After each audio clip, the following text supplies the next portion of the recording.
After a long day of sweeping the streets, keeping things clean, the final thing is to actually clean your sweeper. Cleaning the sweeper is one of the most important steps of the longevity of this product. It helps maintain it for serviceability and also for keeping corrosion and things like that down. So it's very important at the end of the day to wash your sweeper and wash it thoroughly.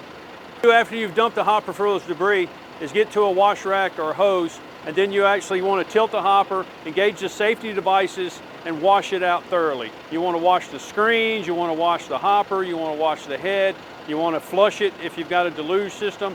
And again, the cleaner you keep this sweeper, the longer it's going to last. To clean the sweeper and clean it thoroughly, you're looking at a 10 to 15 minute process. And by doing this every day after you finish running your route, you'll add life to the sweeper to last for years. Most people start every day with actually washing their air filter and water filters. It's also a good process at the end of the day to rinse your filters. So we'll start by rinsing our water filter and checking our air filter for debris. The important part of washing the filters is so when the truck is not moving, it's actually sitting static in the yard. That's going to keep debris from building up, keeping different deposits from forming on the filters, and it'll keep you running at an optimum level.